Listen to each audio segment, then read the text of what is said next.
Hola, hola, muy buenas.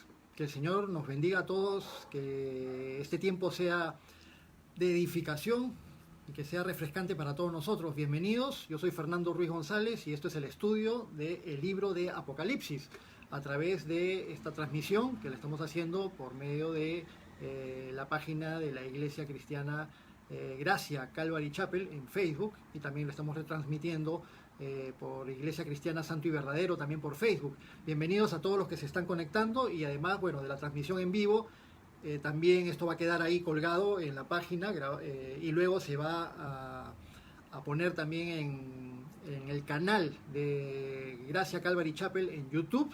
Así que estamos aquí juntos para continuar este maravilloso recorrido, esta maravillosa aventura a través del libro de Apocalipsis, un libro tan importante y que causa muchas veces controversia y que causa ciertos sentimientos en las personas de que como que estuvieran tratando con un libro extraño, un libro que habla acerca de tragedias. Y es cierto que hay muchas tragedias que son profetizadas, de cosas que van a suceder en el futuro. Hay muchas tragedias que también vivimos en la actualidad en nuestro planeta, y todas estas causadas por la impertinencia, el pecado y la testarudez del ser humano que se ha alejado de su creador. Muy brevemente vamos a recordar que el libro de Apocalipsis es la revelación de Jesucristo, por lo tanto es una escritura abierta, manifiesta, para que sepamos las cosas que van a suceder pronto, para que sepamos, para que no ignoremos. También siempre recordaremos que el libro de Apocalipsis es un libro con promesa de bendición. Apocalipsis 1:3, bendito el que lee y los que oyen la profecía de este libro. Eso nos anima a adentrarnos en el estudio con las herramientas apropiadas en el estudio de este libro. Y también lo hemos estado recordando continuamente, y ahora un refresco más de que en Apocalipsis capítulo 1, versículo 19, tenemos el bosquejo, un pequeñito bosquejo que nos ayuda a entender de mejor manera la división del libro de Apocalipsis. Apocalipsis 1:19, que dice: escribe las cosas que has visto que están en el capítulo 1, y las que son tiempo presente, lo que está en el capítulo 2 y 3, que es la era de la iglesia, que es nuestra era actual, desde el Pentecostés y en los tiempos de los apóstoles hasta nuestros días, hasta que venga el rapto de la iglesia y termine la era de la iglesia. Y la tercera parte, al final de Apocalipsis 1:19, que dice: y escribe las cosas que han de ser después de estas, es decir, los eventos futuros, aquello que sucede desde el capítulo 4 en adelante. O sea, que a partir del capítulo 4 hemos entrado a los eventos que sucederán después de la era de la iglesia o de la era de la gracia, aquellos eventos futuros que son el objeto de estudio de la escatología. Escatología, recuerden, escatos, que significa lo último, y logos, estudio de las últimas cosas. En el capítulo 4, que habíamos abordado en las últimas dos sesiones, vimos que Juan, quizás como una figura representativa de la iglesia, fue transportado al reino de los cielos, más específicamente a la escena del trono de Dios, donde el apóstol Juan se extasía con todo lo que ve en el trono y alrededor del trono de Dios, tratando de describir de alguna forma, con sus palabras humanas y con su capacidad humana, todo lo que está apreciando. Y vemos que continuamente el apóstol Juan decía: y vi esto semejante a tal cosa, y vi esto también semejante a tal otra cosa, y todas estas descripciones.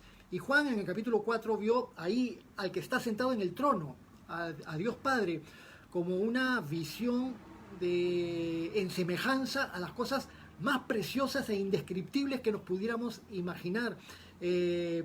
Gemas preciosas con infinitos haces de luz, un arco iris de colores y tantas otras cosas. Y además de eso, el apóstol Juan vio también ahí alrededor del trono a estos 4 seres vivientes que mencionamos, que eran 4 seres celestiales o querubines, cantando continuamente: santo, santo, santo es el Dios Todopoderoso. Y también alrededor del trono a estos 24 ancianos que representan a los redimidos de los seres humanos, y todos juntos adorando a Dios en su trono. Ahora entramos al capítulo 5, que está íntimamente conectado con el capítulo 4. Ahí es una continuidad entre el capítulo 4 y el capítulo 5 en cuanto a la adoración celestial y a los eventos que se dan allí, en la escena celestial donde el apóstol Juan ha sido transportado. Porque ahorita el enfoque está ahí, en el trono de Dios y alrededor del trono de Dios en el cielo. Porque después vamos a cambiar de escenario y vamos a bajar de nuevo a la tierra. Pero cuando bajemos de nuevo a la tierra para ver los eventos futuros y el tiempo de la gran tribulación y las cosas que van a suceder aquí en la tierra, durante ese tiempo, en la escena terrenal, digamos, ya la iglesia no va a estar presente. La iglesia está ahorita en el reino de los cielos, junto con el Señor. Entonces vamos al capítulo 5, a la continuación de la visión de Juan en el plano celestial, antes de que en la tierra se desaten los eventos futuros. Así que acompáñenme, hermanos, amigos, abramos nuestras Biblias en el libro de Apocalipsis, capítulo 5. Les recuerdo que todos los mensajes anteriores, las sesiones anteriores de todo el libro de Apocalipsis están allí mismo en la página de Facebook de Gracia Calvary Chapel, y también están colgados los mensajes en el canal de YouTube, Gracia Calvary Chapel. Entonces pueden, si alguien no ha visto los mensajes anteriores y quiere ponerse al día, tranquilamente lo pueden hacer con los videos que ya están guardados. Vamos entonces a Apocalipsis capítulo 5 desde el versículo 1 y vamos a orar entregándole este tiempo a nuestro Dios. Bendito Padre, te adoramos, te alabamos, te glorificamos y nos unimos, Señor, como pueblo tuyo, a esta adoración celestial que se da en el reino de los cielos en un tiempo futuro, pero nosotros ya nos adelantamos por medio de la lectura de esta profecía del libro de Apocalipsis. Y queremos, Señor, verte allí en tu trono, rodeado de gloria, con todos exaltándote y dándote la gloria que tú mereces, la exaltación que tú mereces. Y te damos gracias, Señor, porque nos permite ser testigos y partícipes de cosas muy solemnes y cosas muy importantes que están sucediendo y que van a suceder. Permítenos, Padre, entender aquello que está registrado en este capítulo del libro de Apocalipsis y que sea de edificación para nosotros, pero que sirva también, Señor, no solamente para que como iglesia nos edifiquemos y nos preparemos para lo que viene más adelante, sino que te pedimos, Padre, que esto sirva para que más almas se convenzan de su necesidad de rendirse ante el Cordero de Dios que quita el pecado del mundo, ante tu Hijo Jesucristo. Te entregamos en su nombre, en el nombre de Jesús, este estudio. Todo te lo pedimos en su nombre. Amén y amén. Muy bien, Apocalipsis capítulo 5, desde el versículo 1. Y voy a leer los primeros 5 versículos, los vamos a comentar y de ahí continuamos con el resto del capítulo. Apocalipsis 5:1. Y vi en la mano derecha del que estaba sentado en el trono un libro escrito por dentro y por fuera, sellado con 7 sellos. Y vi a un ángel fuerte que pregonaba a gran voz: ¿quién es digno de abrir el libro y desatar sus sellos? Y ninguno, ni en el cielo, ni en la tierra, ni debajo de la tierra, podía abrir el libro, ni aún mirarlo. Y lloraba yo mucho, porque no se había hallado a ninguno digno de abrir el libro, ni de leerlo, ni de mirarlo. Y uno de los ancianos me dijo: no llores, he aquí que el león de la tribu de Judá, la raíz de David, ha vencido para abrir el libro y desatar sus 7 sellos. Primeramente, en el versículo 1 vemos en la mano de Dios Padre un libro escrito por dentro y por fuera, sellado con 7 sellos. En realidad este libro no es como un libro convencional que podamos imaginar, sino que era al estilo de la antigüedad, un rollo. No dice estamos en el reino de los cielos, no dice el material. Los rollos en la antigüedad en los cuales se guardaban las escrituras eran rollos muchas veces de pergaminos, que eran de pieles, o de papiros, que era un papel de origen vegetal. Pero la cuestión es que un rollo que se desenrolla y que ahí se escribe. Todos los libros antiguos de las escrituras se escribían en rollos. Nosotros ahora tenemos la comodidad de que andamos con nuestras Biblias, a veces Biblias más pequeñas y ahora incluso las Biblias en los celulares. Pero en la antigüedad se tenían los rollos, y los rollos se guardaban en las sinagogas, y a veces en ciertos lugares el apóstol Pablo tenía guardados algunos rollos de algunas escrituras, y así en determinados lugares. Ahora las personas cuando salen a evangelizar pueden salir con sus Biblias en la mano, pero en la antigüedad la gente no caminaba con sus rollos aquí y decía, oye, te voy a predicar de Jesús, y sacaba el rollo y lo desenrollaba y, oye, te cuento tal cosa o tal otra. Eran rollos que literalmente se tenían que desenrollar. Entonces así era este libro que estaba en la mano de aquel que estaba sentado en el trono, en la mano del Padre. Un libro que se utilizaba para documentos muy importantes. Aquí nos menciona que está sellado con 7 sellos, así que tenía que ser algo muy solemne, algo muy importante. Y de manera similar a los documentos de importancia de la antigüedad.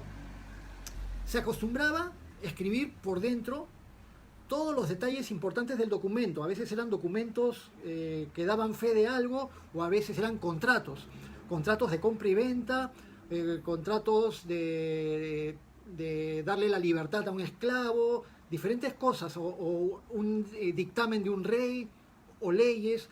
La cuestión era cosas muy solemnes cuando se tenía necesidad de estar selladas. Muchas veces venía la descripción detallada y larga por dentro, se enrollaba y en la parte de afuera ponían unas cuantas palabras que describían lo que había en el interior del rollo. Y por eso aquí dice que este libro estaba escrito por dentro y por fuera, sellado con 7 sellos. 7 es un número tan repetitivo en el libro de Apocalipsis, continuamente lo hemos visto, el número de la plenitud.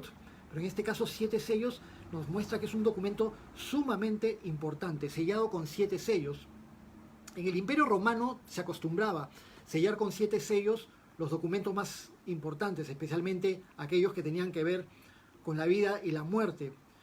Los judíos también, durante toda su historia, muchas veces requerían que los documentos que eran especialmente importantes fueran firmados y fueran sellados por los testigos que estaban involucrados en el contrato que se realizara.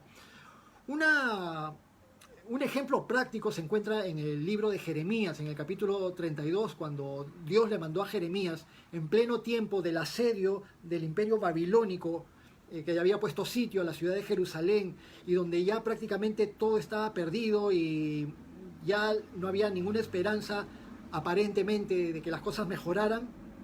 Y Dios le mandó a Jeremías que comprara un terreno, que redimiera, que usara de su derecho a redimir una propiedad de un pariente, y su primo viene y lo visita en prisión a Jeremías, y ahí redactan un documento, un rollo, y lo firman, y los testigos firmaron y guardaron 2 copias del documento. Por curiosidad, si quieren leerlo, lo pueden leer en Jeremías 32, para que se hagan una idea de la documentación antigua. Pero, volviendo al rollo que está en la mano del que está sentado en el trono, dada la importancia de este documento y la solemnidad del momento, es que se le da una extrema seguridad. Y las implicancias que se van a dar de aquí en adelante, todas estas cosas juntas, hace que muchos estudiosos de la palabra de Dios opinen que este libro o este rollo es en realidad el título de propiedad del planeta Tierra, el título de propiedad de la Tierra, que originalmente le fue dado al ser humano, a Adán y Eva. El Señor le dio todo lo que fue creado y le dijo, crezcan, multiplíquense, procreen, sojuzguen la tierra, reinen y gobiernen sobre los animales y sobre todas las cosas que están ahí. Pero Adán y Eva perdieron el derecho de sojuzgar la tierra y el título de propiedad cuando pecaron, cedieron este derecho. ¿Y a quién se lo cedieron? Satanás le dijo a nuestro Señor Jesucristo, recordemos cuando Jesús estuvo en el desierto antes de empezar su vida pública y fue tentado por Satanás. Hay 3 tentaciones que fueron registradas de manera especial en los evangelios sinópticos, y en el evangelio de Lucas nos dan unos cuantos detalles. Acompáñenme por favor, los que tienen sus Biblias a la mano, a Lucas capítulo 4, voy a leer desde el versículo 5 hasta el versículo 8. Lucas 4 del 5 al 8. Y le llevó el diablo a nuestro Señor Jesús a un alto monte, y le mostró en un momento todos los reinos de la tierra. Y le dijo el diablo a Jesús, a ti te daré toda esta potestad y la gloria de ellos, porque a mí me ha sido entregada, y a quien quiero la doy. Si tú postrado me adorares, todos serán tuyos.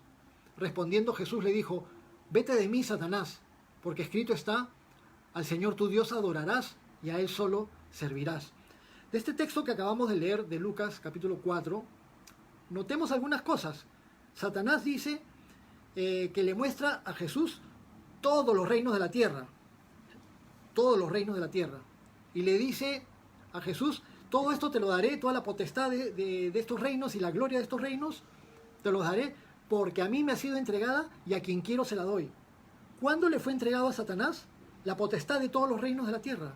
Fue cuando el ser humano pecó, cuando el ser humano desobedeció a Dios y cayó en la artimaña del enemigo. Y entró el pecado a la humanidad y junto con el pecado la muerte, la destrucción, las enfermedades, el egoísmo y todas las maldades que conocemos hasta el día de hoy, que todavía sufrimos los efectos, aunque ya el pago de nuestra redención ya ha sido dado, y lo vamos a mencionar en un momentito. Pero miren lo que estaba en juego aquí, porque Satanás le dice a Jesús: todo esto te lo voy a dar, todos estos reinos de la tierra te los voy a dar, si tú postrado me adorares, todos serán tuyos. Entonces, ¿cuál era el precio en ese momento por el cual Satanás le quería volver a ceder a Jesucristo los derechos de propiedad sobre la tierra? Y el precio era darle a Satanás el lugar de Dios. Eso que Satanás justamente quería, que anhelaba y que no le correspondía. Porque Satanás, habiendo sido un querubín hermoso, protector, puesto en el lugar más alto del rango celestial, junto con los otros arcángeles, probablemente encargado de la alabanza en el reino de los cielos, como lo habíamos mencionado en las sesiones anteriores, y teniendo el lugar más alto después de Dios, Satanás no estaba satisfecho y quería el trono de Dios para recibir adoración, gloria y honra que no le correspondían. Porque a gran diferencia de Satanás, todos los demás ángeles y todos los santos de Dios y todos los redimidos, como vamos a ver en un momentito en la escena celestial, todos quieren que únicamente el que está en el trono reciba toda la gloria, la honra y la adoración. Pero Jesucristo no se dio a pesar de que fue tentado. ¿Y por qué fue tentado? Porque fue una tentación que Jesús pudiera evitar ir y pagar el precio en la cruz del Calvario, derramando su sangre y sufriendo tanto, y en lugar de tener todo ese sufrimiento tan grande, podía simplemente acceder a la petición de Satanás y rescatar el mundo. Pero Jesucristo no. Por amor a nosotros, por amor a su Padre, por amor a las cosas como deben ser, y por no ceder al capricho del enemigo de Dios, de este ángel rebelde que fue expulsado de los cielos, por no ceder, Jesucristo, por amor a nosotros, dejó eso de lado y pasó por lo que tuvo que pasar, por el Calvario. Volviendo al texto, volvamos al texto de Apocalipsis 5 y continuamos con los versículos 2 y 3, donde el apóstol Juan continúa diciendo: y vi a un ángel fuerte que pregonaba a gran voz: ¿quién es digno de abrir el libro y desatar sus sellos? Y ninguno, ni en el cielo, ni en la tierra, ni debajo de la tierra, podía abrir el libro, ni aún mirarlo. Menciona aquí un ángel fuerte. A diferencia de los ángeles mencionados en los mensajes a las 7 iglesias, escribe al ángel de Éfeso, escribe al ángel de Esmirna, etcétera, etcétera. Esos ángeles mencionados en las 7 iglesias eran mensajeros humanos, los líderes de las iglesias. Pero a diferencia de ellos, este ángel es un ser celestial, un mensajero celestial. Y los ángeles en general, los ángeles como seres celestiales, creados por Dios para su servicio y para el servicio de los siervos de Dios, podían tener principalmente dos tareas: transmitir los mensajes de Dios o ejecutar misiones importantes de parte de Dios. Los únicos ángeles conocidos por nombre en las Escrituras son los arcángeles Miguel y Gabriel, aparte por supuesto de Lucero o Satanás, el ángel caído. Miguel siempre se encargaba de batallar a favor del pueblo de Dios y de ejecutar misiones de parte de Dios, mientras que a Gabriel lo vemos encargándose de llevar mensajes de parte de Dios. Lo vemos así tanto en el libro de Daniel, en el Antiguo Testamento, como mensajes a María y a José antes del nacimiento de Jesucristo en el Nuevo Testamento. Entonces Gabriel era el mensajero de Dios. Y curiosamente, el nombre Gabriel viene del hebreo gabar y el, estas dos partículas, gabar, que significa poder, fortaleza, potencia, y el, que significa Dios, y el nombre Gabriel significa fortaleza o poder de Dios, fortaleza de Dios. Y aquí justamente menciona un ángel fuerte pregonando desde el cielo. Entonces muchos opinan que muy probablemente haya sido el arcángel Miguel. Y menciona que este arcángel pregona: ¿quién es digno de abrir el libro y desatar sus sellos? Y que nadie, pero noten ¿quiénes no pueden abrir el libro ni desatar sus sellos? Nadie, ni en el cielo, ni en la tierra, ni debajo de la tierra. Es decir, entre todos los seres celestiales y entre todos los seres humanos que están redimidos en el reino de los cielos, nadie era digno, ni siquiera allí, y mucho menos los seres humanos aquí en la tierra, y mucho menos las almas que permanecen en el Hades o en el Seol hasta el día del juicio final. Y el énfasis es este: nadie era y nadie es digno, nadie es capaz de salvarse, ni siquiera a sí mismo, de los efectos del pecado. ¿Y qué sucedía con el apóstol Juan? Versículo 4. Mientras presenciaba este pregonar del ángel y la escena del libro. Versículo 4 dice: y lloraba yo mucho, porque no se había hallado a ninguno digno de abrir el libro, ni de leerlo, ni de mirarlo. Y uno de los ancianos me dijo: no llores, he aquí que el león de la tribu de Judá, la raíz de David, ha vencido para abrir el libro y desatar sus 7 sellos. ¿Por qué el apóstol Juan lloraba mucho? Y él debía estar al tanto de que había una muy seria implicancia en la posibilidad de que nadie pudiera abrir el libro ni desatar sus sellos. Habría en ese libro alguna cláusula que de no cumplirse con ciertas estipulaciones de ese libro, si es que no era desatado y si es que no se abría, el título de propiedad de la tierra quedaría en manos de Satanás para siempre. ¿Se imaginan? El mundo en manos de Satanás por causa del pecado ya ha ocasionado mucho dolor, sufrimiento, mucho llanto y mucha desolación sobre la tierra. Entonces es un panorama completamente desolador, y por causa de eso van a venir años muy difíciles aquí sobre el planeta Tierra. Pero imagínense si eso fuera para siempre. Pero no, el Señor ya tenía su plan y ya lo empieza a ejecutar. Ya lo empezó a ejecutar desde la cruz del Calvario. Nuestro Señor Jesucristo pagó el precio, y lo vamos a mencionar en un momentito. Versículo 5, de ahí uno de los ancianos le dijo al apóstol Juan: no llores, he aquí que el león de la tribu de Judá, la raíz de David, ha vencido para abrir el libro y desatar sus 7 sellos. Entonces acá se menciona al león de la tribu de Judá. Todavía no mencionan quién es por nombre, pero nosotros nos damos cuenta de quién es este león de la tribu de Judá. El león es el Mesías prometido. Así lo entendían los judíos, así lo entendían los israelitas, y todos saben que el león es un símbolo de la tribu de Judá y es un símbolo del Mesías. En Génesis, capítulo 49, voy a leer los versículos 9 y 10, cuando Jacob estaba bendiciendo a sus 12 hijos, cuando le da la bendición a Judá, a su hijo Judá, por lo tanto a la descendencia de Judá, de donde vienen los judíos. Génesis 49, 9 dice: cachorro de león, Judá, de la presa subiste, hijo mío, se encorvó, se echó como león, así como león viejo, ¿quién lo despertará? No será quitado el cetro de Judá, ni el legislador de entre sus pies, hasta que venga Silo, y a él se congregarán los pueblos. Esta es una promesa mesiánica dada a la descendencia de la tribu de Judá. El Mesías vendría primeramente por la tribu de Judá, pero además de eso, también en las promesas en el Antiguo Testamento claramente se establece que el Mesías prometido, un rey que a futuro tendrá un reino universal y eterno, ese Mesías que salvará al pueblo de Israel y que traerá paz a toda la humanidad, ese Mesías vendría además de la descendencia del rey David. Pero el Hijo de Dios, nuestro Señor Jesucristo, siendo eterno, junto con el Padre, junto con el Espíritu Santo, no solamente es descendiente del rey David, sino que además de ser descendiente del rey David, es la raíz del rey David y es la raíz de todos los linajes de la tierra.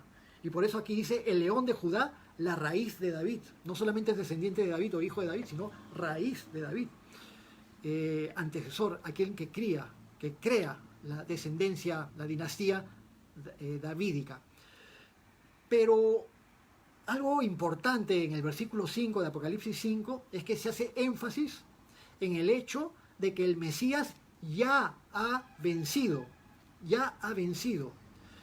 Ahí lo menciona, ha vencido para abrir el libro y desatar sus 7 sellos. ¿Cuándo venció el Mesías? Si todavía se supone que no ha venido para los judíos y los judíos lo siguen esperando. Pero el Mesías ya venció. ¿Cuándo venció? Jesús mismo lo dijo en Juan 16:33. En el mundo tendréis aflicción, pero confiad, yo he vencido al mundo. El apóstol Pablo nos dice en Colosenses capítulo 2 del 13 al 15. Colosenses 2 del 13 al 15. Y a vosotros, estando muertos en pecados y en la incircuncisión de vuestra carne, os dio vida juntamente con él, perdonándoos todos los pecados, anulando el acta de los decretos que había contra nosotros, que nos era contraria, quitándola de en medio y clavándola en la cruz. Y despojando a los principados, a las potestades, los exhibió públicamente, triunfando sobre ellos en la cruz. El Cordero, el León de Judá, ya venció. El autor de la carta a los Hebreos, en Hebreos 2:14, dice: así que, por cuanto los hijos participaron de carne y sangre, él también, nuestro Señor Jesús, participó de lo mismo, para destruir por medio de la muerte al que tenía el imperio de la muerte, esto es, al diablo.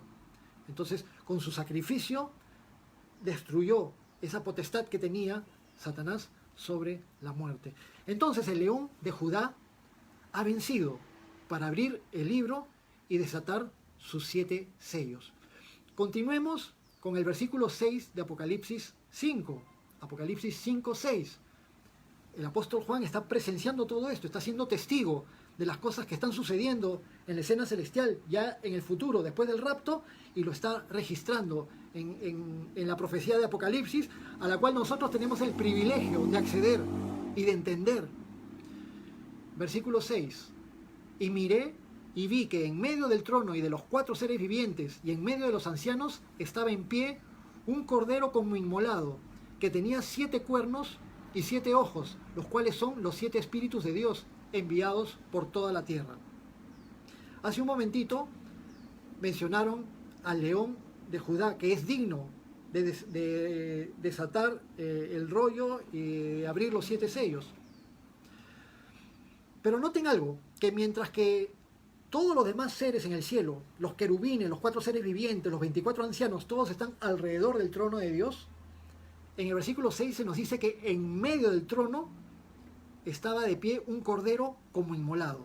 Es decir, el cordero está en el trono, en medio del trono. Y ese cordero que Juan había escuchado, que era el león que venció, y a un león lo imaginamos fiero, vencedor, imponente, rey, y así es nuestro Señor Jesucristo. Pero luego el apóstol Juan lo ve como un cordero sacrificado, como un cordero inmolado. Es decir, que el apóstol Juan ve en este momento al Mesías, a quien lo había visto glorificado en el capítulo 1, ahora lo está viendo como un cordero inmolado. Y Juan ve en el Mesías las marcas de su sacrificio, las marcas de lo que hizo nuestro Señor Jesucristo por nosotros en la cruz. Jesús es el cumplimiento de la figura del Cordero Pascual.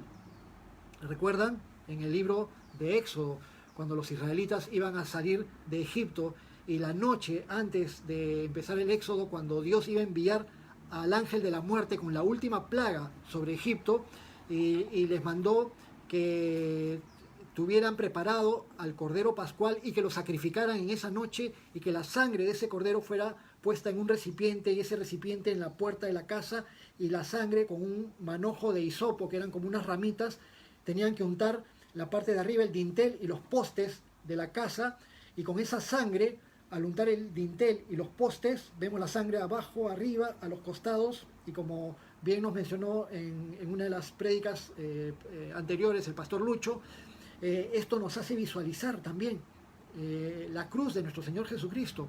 Con esa señal de la sangre en la casa de los israelitas, el ángel de la muerte pasó por alto la casa de los hebreos, y en la casa de los hebreos no murió nadie, mientras que la plaga alcanzó a todas las casas de los egipcios, y Dios pasó por alto a los israelitas, no gracias a los méritos de los israelitas y no gracias a que eran muy santos, sino por la gracia del Señor, por este signo de la sangre del Cordero Pascual. Y Jesucristo estaba prefigurado por el Cordero Pascual.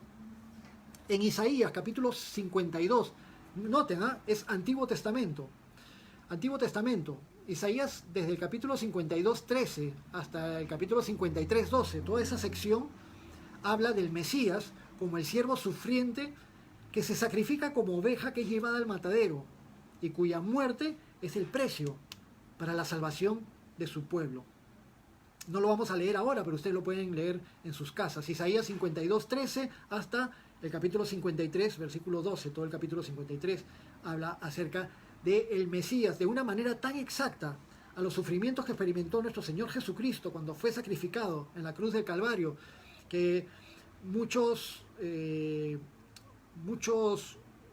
israelitas o judíos ortodoxos muchas veces quieren pasar por alto estas escrituras, o simplemente quieren darle una interpretación forzada diciendo que ese siervo no es Jesucristo, sino que ese siervo es todo el pueblo de Israel, que no se ajusta a la realidad del texto.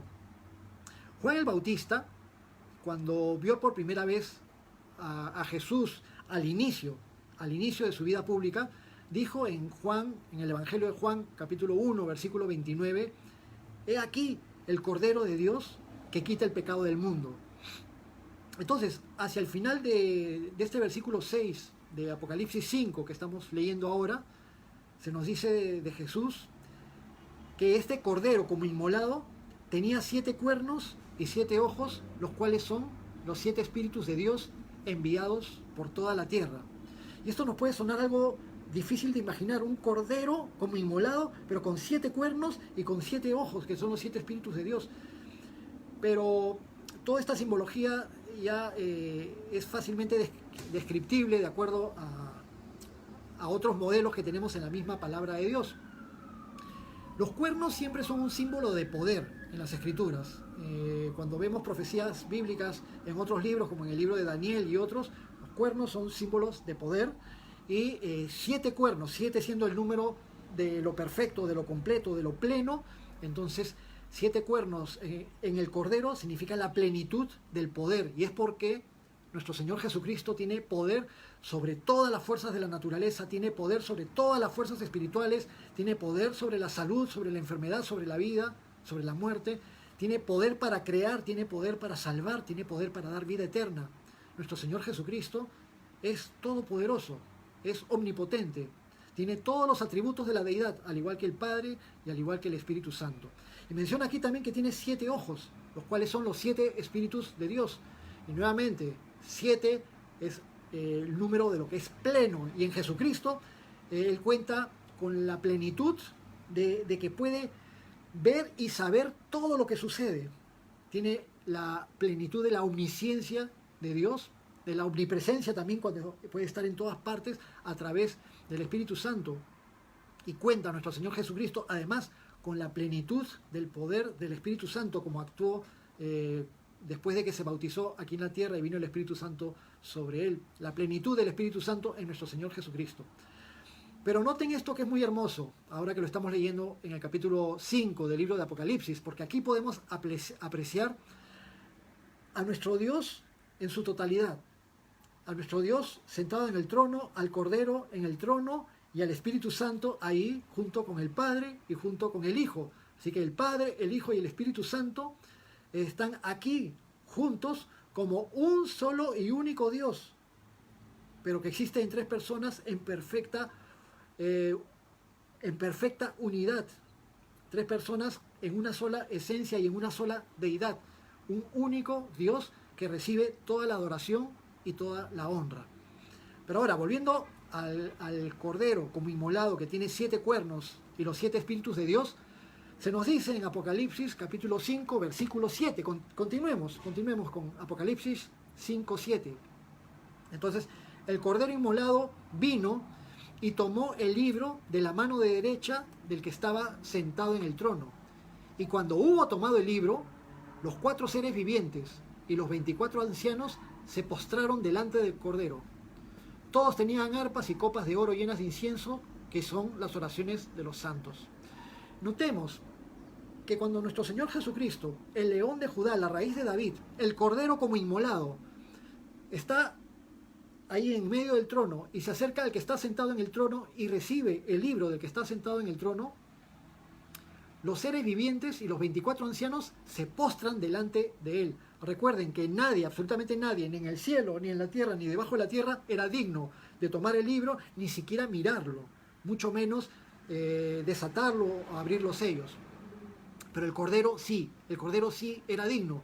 Y cuando toma el libro, todos se postran delante del Cordero.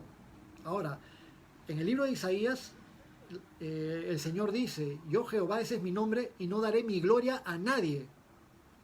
Dios no da su gloria a nadie, pero acá vemos al Cordero que todos se postran delante de él, y lo vamos a ver de nuevo aquí en el libro de Apocalipsis, y lo vemos en todo el Nuevo Testamento. Jesucristo recibe adoración, gloria y honra junto con el Padre y junto con el Espíritu Santo. Satanás quiso que el Cordero se postrara delante de él cuando lo tentó, pero no lo consiguió. Y ahora se hace lo que es justo, lo que es apropiado. Todos en el reino de los cielos se postran ante el Cordero de Dios. Y se menciona los 4 seres vivientes y los 24 ancianos que se postran delante del Cordero, dice, todos tenían arpas. Noten lo apropiado de los instrumentos musicales cuando se adora en el reino de los cielos, y qué lindo es cuando podemos utilizar instrumentos musicales también cuando adoramos y alabamos al Señor.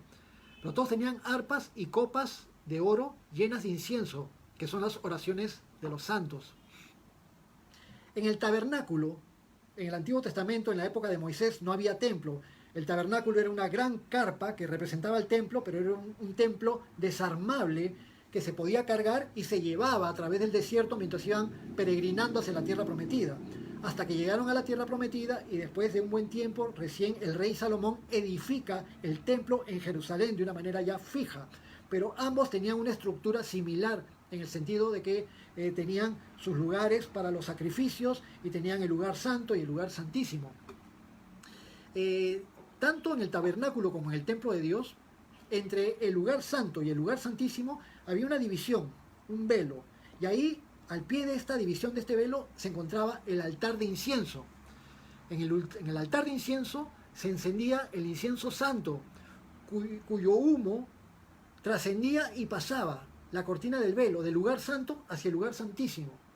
Imagínense que yo estoy acá en el lugar santo y acá atrás mío el lugar santísimo, y enciendo el incienso y penetra y pasa hacia el otro lugar y llega al lugar que representa la presencia de Dios. ¿Y qué representa todo esto? En el Salmo 141, versículo 2, el rey David canta y le dice a Dios: suba mi oración delante de ti como incienso.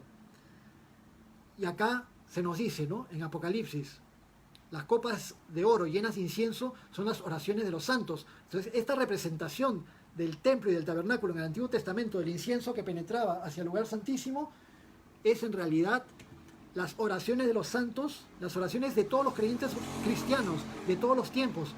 Tus oraciones, hermano, hermana, que me estás oyendo en este momento, tus oraciones no caen en saco roto. Cuando tú clamas al Señor, cuando tú lo alabas, cuando le agradeces, cuando engrandeces su nombre, pero cuando te humillas ante Él, cuando le pides perdón, cuando le pides una nueva oportunidad, cuando quieres hacer las cosas bien, de la manera correcta, cuando tienes necesidad de clamar a tu Padre para que te ayude, para salir adelante, para volver a comenzar, para que te ayude en momentos de prueba, en dificultades económicas, en problemas con tu familia, en problemas con tu cónyuge, en problemas de salud, las oraciones nunca caen en saco roto, siempre llegan a la presencia de Dios. Y es el Señor, en su omnisciencia, que sabe lo que es mejor, quien nos otorga o suspende o no nos otorga algunas cosas que le pedimos. Dios sabe lo que hace. Pero vemos que el incienso representa eso, las oraciones de los santos que llegan a la presencia de Dios. Y más adelante, cuando lleguemos al capítulo 8 de Apocalipsis, en los primeros versículos, también vamos a ver una referencia al incensario de oro con las oraciones de los santos. ¿Cómo será una oración que llegue a la presencia del Señor como el olor de incienso? Siempre deseamos que nuestra oración sea grata delante del Señor. ¿Cómo deseas que tu oración llegue delante del Señor? ¿Cómo oras al Señor? ¿A la ligera? Cuando yo era chiquito, hacía carreritas con mi hermano para orar el Padre Nuestro, porque lo habíamos aprendido en la iglesia tradicional y nuestro rezo antes de dormir era rezar el Padre Nuestro, pero me ponía en mi cama, me arrodillaba al costado de mi cama y rezaba el Padre Nuestro que estás en los cielos, santificado sea tu nombre, venga a nosotros tu reino, como en el cielo, y lo hacía en menos de 30 segundos, y con mi hermano hacíamos carrerita y quién terminaba antes. Amén, amén, y pum, a la cama y nos dormíamos. A veces caemos en repeticiones, a veces oramos por orar, a veces creemos que la oración es como recitar un poema, o a veces creemos que la oración es como un conjuro mágico, que por repetirlo va a suceder lo que tú quieres que suceda. Pero no, la oración tiene que ser con recogimiento delante de Dios, con cierta solemnidad y al mismo tiempo con confianza y con comunión con Dios. Pero el Señor oye a aquellos que claman a Él. Continuamos entonces. Entonces los 4 seres vivientes y los ancianos, todos ellos, se postran delante del Cordero. Y en versículo 9, Apocalipsis 5:9 dice, y cantaban un nuevo cántico, diciendo, digno eres de tomar el libro y de abrir sus sellos. Noten que los 4 seres vivientes y los 24 ancianos se postran ante el Cordero y cantan un nuevo cántico diciendo, digno eres de tomar el libro y abrir sus sellos. ¿A quiénes le están cantando? ¿A quiénes están cantando? Los ángeles y los redimidos en el cielo están cantando al Cordero, a nuestro Señor Jesús. Porque hay algunas agrupaciones, algunas sectas religiosas que dicen que, oye, ustedes los cristianos le andan cantando a Jesús. ¿Por qué le cantan a Jesús? Y nosotros estamos seguros, con toda convicción, que podemos cantarle alabanzas a Jesús, que podemos adorar a nuestro Señor Jesucristo.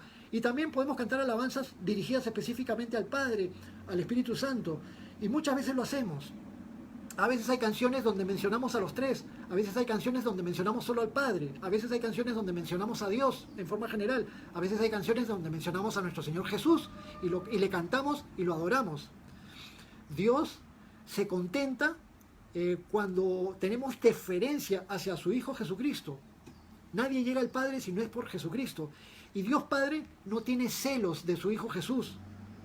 Cuando está Dios escuchando la alabanza de una iglesia, y en la iglesia tocan 6 canciones, y de las 6 canciones, 4 le cantan a Jesús y 2 le cantan al Padre. Y entonces Dios Padre en el reino de los cielos dice, ¿qué tal raza? Esa iglesia le ha cantado 4 canciones a Jesús y a mí solamente 2. Así no funciona. Dios no tiene celos de su Hijo, sino que al revés, se complace y es adorado. Dios es adorado cuando Jesucristo es adorado. El que no honra al Hijo, no honra al Padre, nos dice nuestro mismo Señor Jesucristo en Juan capítulo 5. Entonces le cantan un cántico nuevo. Y un cántico nuevo es una canción que es creada especialmente para la ocasión. La letra de este cántico nuevo ya no va a ser tan nueva porque la tenemos acá. Pero de hecho, cuando estemos en esa escena celestial, en un futuro no muy lejano, habrán muchas cosas que escucharemos también, junto con este nuevo cántico. Un nuevo cántico. En el libro de los Salmos es mencionada esta frase, entonaré un canto nuevo, un cántico nuevo. Y también aquí en Apocalipsis vemos que dicen, y cantaban un cántico nuevo. Y por estas menciones a las palabras cántico nuevo, en algunas iglesias cristianas crearon especialmente doctrina, enseñanza, como si las escrituras dieran instrucciones acerca de cómo realizar cántico nuevo en el tema de la adoración y de la alabanza al Señor. Y querían forzar las escrituras diciendo que el cántico nuevo es ese momento de la alabanza, cuando entre canción y canción los músicos se ponen a tocar de manera libre, van tocando sin un rumbo fijo, y entonces los que lideran con las voces empiezan a improvisar y a veces a cantar en lenguas o con gemidos o con sonidos, o a veces con alguna letra pero sin una composición fija, sino que simplemente de manera libre y espontánea decían, ese es el cántico nuevo, ese es el cántico nuevo. Entonces habían ya construido una doctrina, y es más, llegaron a tal punto que decían, oye, ¿en tu iglesia no hacen cántico nuevo? ¡Qué horror! Esta iglesia no es espiritual. Como que iglesia que no hacía esa parte en el tiempo de la alabanza estaba perdiéndose de algo muy especial. Es cierto que se podría dar en el tiempo de alabanza momentos lindos de música espontánea y de oraciones espontáneas al Señor. Es algo precioso que se puede dar, pero no podemos hacer doctrina de eso diciendo que eso es cántico nuevo. En todo caso, un canto nuevo es una canción nueva, una composición nueva, algo nuevo que brota del corazón, así como el rey David le componía al Señor tantos salmos lindos.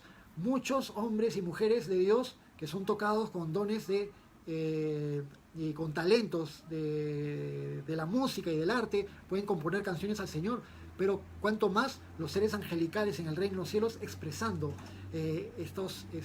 estas alabanzas musicales, especialmente para aquel que está en el trono. Digno eres de tomar el libro y de abrir sus sellos, porque tú fuiste inmolado.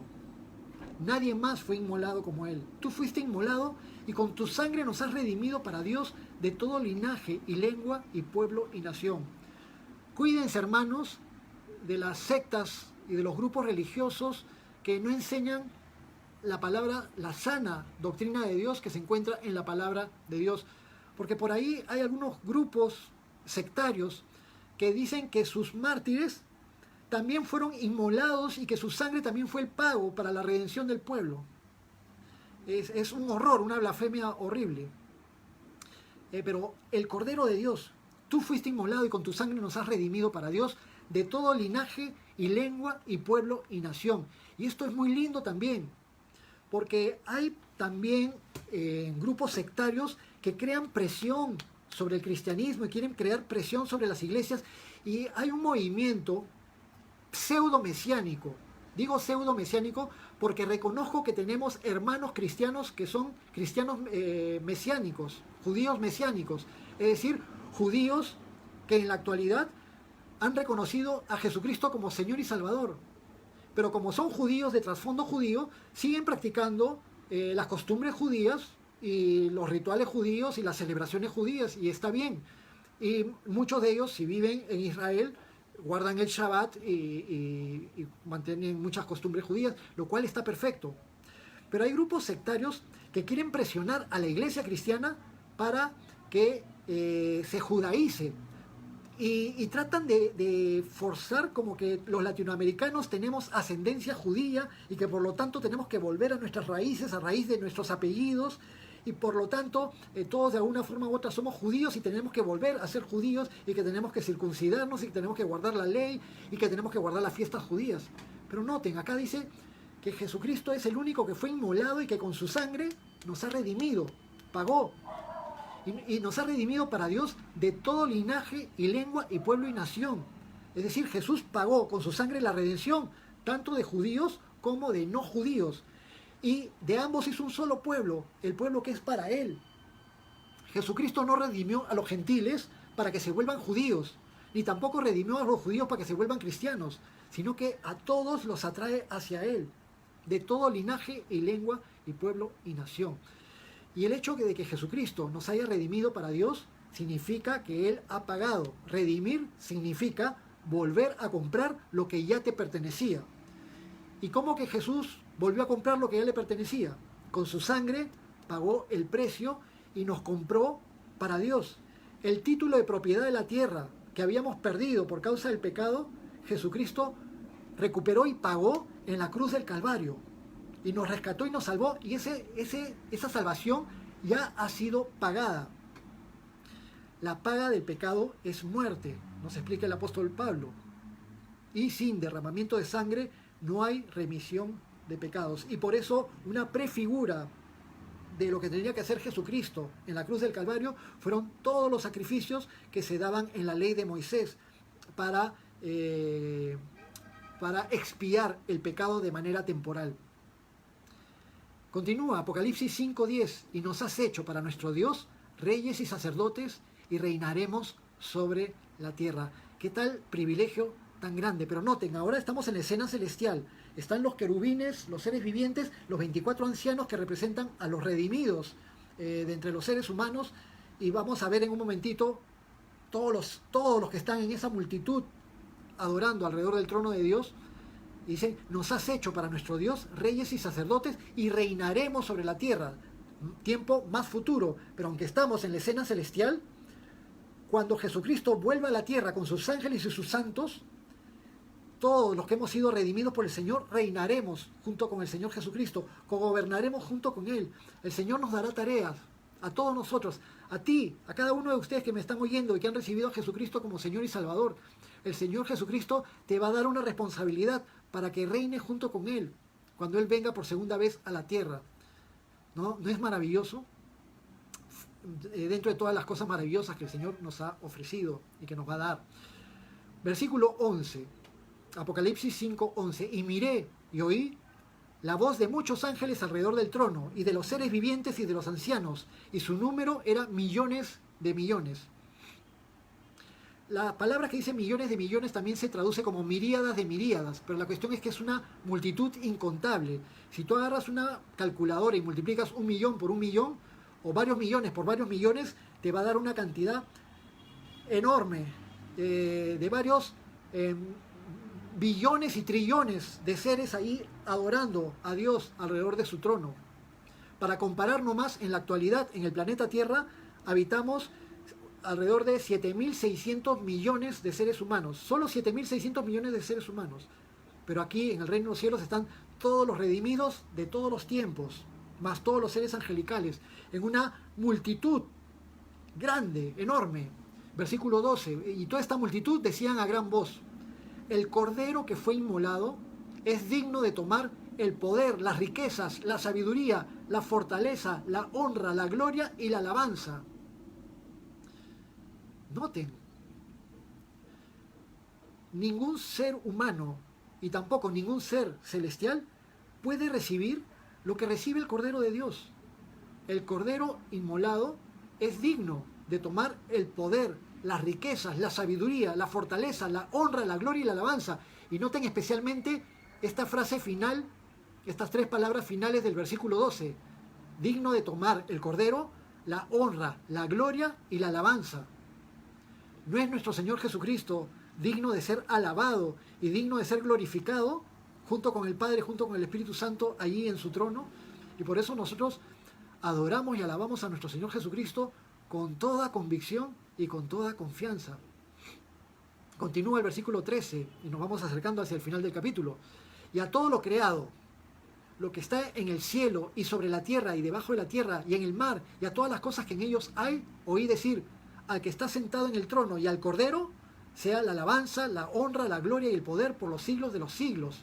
Entonces vemos que se cumple aquello que dice el Salmo: todo lo que respira, alabe a Jehová. Todo ser, en el cielo, en la tierra, debajo de la tierra, en el mar, en todo lugar, toda rodilla se doblará y toda boca confesará que Jesús es el Señor, para gloria de Dios Padre. Y noten especialmente este énfasis en el versículo 13, al que está sentado en el trono. ¿Quién está sentado en el trono en el reino de los cielos? Dios Padre. Pero dice, al que está sentado en el trono y al Cordero. Y Jesucristo siempre dijo: y yo que estoy a la diestra del Padre y estaré a la diestra del Padre. A Él también, al Cordero, al que está sentado en el trono y al Cordero. Y juntos con ellos están estos 7 ojos, que son los 7 espíritus de Dios. La presencia del Espíritu Santo también ahí en el trono. A ellos, que juntos son el único Dios verdadero, sea la alabanza, la honra, la gloria y el poder por los siglos de los siglos. Los 4 seres vivientes decían amén.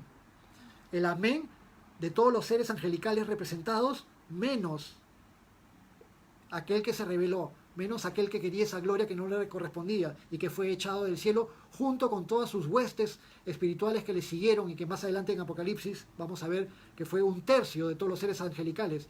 Pero todos los seres vivientes, todos los seres angelicales dicen amén a esta alabanza al que está sentado en el trono y al Cordero, que es el único que merece la gloria y la honra. Y los 24 ancianos se postraron sobre sus rostros y adoraron al que vive por los siglos de los siglos. Y junto con ellos nosotros también. Nosotros junto con los querubines y junto con los 24 ancianos adoramos y adoraremos al que vive, a nuestro Padre y a nuestro Señor Jesucristo y a su Espíritu Santo para siempre. Qué hermoso, hermanos, que podamos ser testigos de esta adoración en el reino de los cielos. Es simplemente inimaginable. Y el Señor nos ha prometido a todos los que nos hemos arrepentido de nuestros pecados, que los hemos confesado y que le hemos pedido perdón a Dios y que hemos reconocido a Jesucristo como nuestro Salvador, el único que puede pagar el precio de nuestra redención, y que hemos reconocido a Jesucristo como Señor para gobernar nuestras vidas, para tener toda autoridad sobre nuestras vidas. Nosotros que somos seguidores de Jesucristo, estaremos allí alrededor del trono de Dios, adorando al que está en el trono. ¿Te imaginas ese día? ¿Te imaginas estar allí? En muchas iglesias cristianas cantan este cántico, este himno que dice cuando allá se haga lista o algo así. Y todos cantan de yo estaré ahí y me nombrarán a mí. El Señor nos ha prometido que estaremos allí con Él para siempre. En la casa de su Padre muchas moradas hay.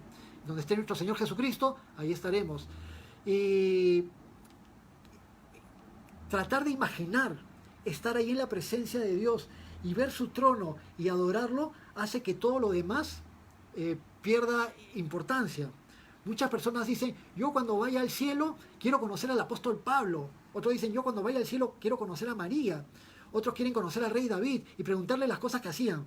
Pero cuando llegues al reino de los cielos y estés ahí alrededor del trono, te vas a olvidar de todo. Todo lo demás va a quedar opacado. Todo lo que sucedió con tu vida, todo sufrimiento que hayas tenido, toda cosa que te haya afligido, va a quedar completamente opacada cuando estés extasiado en la presencia de Dios en su trono, mirándolo al Cordero, mirándolo al Padre, gozando de su presencia. No va a haber nada más maravilloso. Y una última acotación, porque ya estamos terminando. ¿Y dónde están los santos? ¿Y dónde está la Virgen María a todo esto? Pues, de acuerdo a lo que vemos en la escena celestial, todos los santos, los verdaderos santos, Dios sabe quiénes son santos. Todos los santos son todos los que han sido redimidos por la sangre de Cristo y separados para Dios.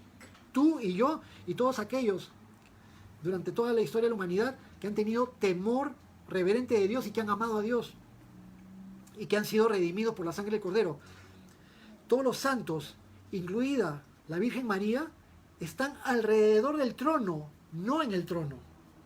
Y la Virgen María y los santos y todos los ángeles de Dios, todos rinden adoración al que está en el trono. Y va a ser hermosísimo cuando estemos allí. Bueno, hermanos, oremos y démosle la gloria a nuestro Señor. Te bendecimos, Padre, con todo nuestro corazón. Te glorificamos a ti, Señor, al Padre, al Hijo, al Espíritu Santo. Y no podemos, Señor, ocultar nuestro entusiasmo de saber que nos vas a permitir el privilegio de poder estar allí, adorándote, apreciándote, extasiándonos de tu presencia, en ese sitio, en ese lugar donde toda tristeza sea opacada, donde toda la maldad del pecado que nos haya afectado, toda maldad de la que hayamos sido testigos, toda cosa que nos haya hecho sufrir, todo sea opacado cuando estamos allí gozando del reino de los cielos, gozando de tu presencia, amado Señor. Padre, reconocemos que nosotros no somos dignos de estar en tu presencia, no somos dignos ni siquiera de ser expuestos a tu palabra, ni siquiera somos dignos de orar.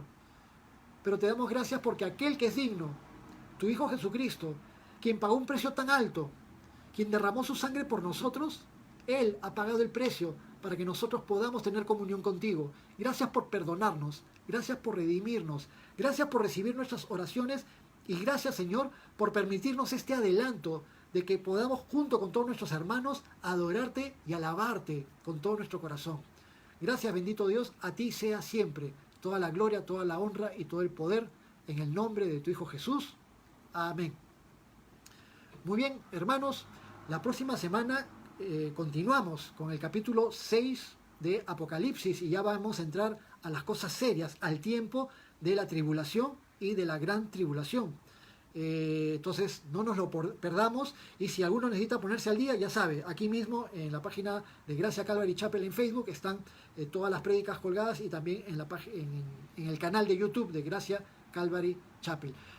Nuestros avisos de las actividades que realizamos durante la semana saben que están publicados ahí en la página de Facebook.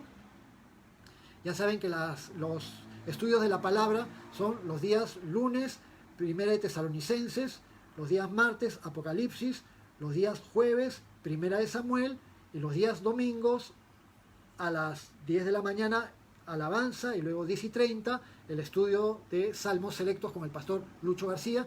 Y no se pierdan de ver las demás actividades que tenemos durante la semana, las reuniones de chicas, las reuniones de damas, desayunos de caballeros, reuniones de jóvenes adultos. Cualquier duda, cualquier pregunta que tengan porque se perdieron y no vieron dónde está el cronograma, dónde está el aviso, escriban a la página de Facebook con confianza, o a cualquier chat donde puedan tener comunicación con alguien que esté encargado en la iglesia, con los pastores, o con la esposa del pastor, con Nori, o con Luisa, con Chari, con Norma, con cualquiera con que tengan comunicación, con el pastor Iván. Escriban para estar al tanto de las cosas que estamos realizando. Que el Señor les bendiga a todos. Gracias por estar juntos escuchando la palabra de Dios. No se pierdan la siguiente reunión. Bendiciones a todos y hasta la siguiente. Bye bye.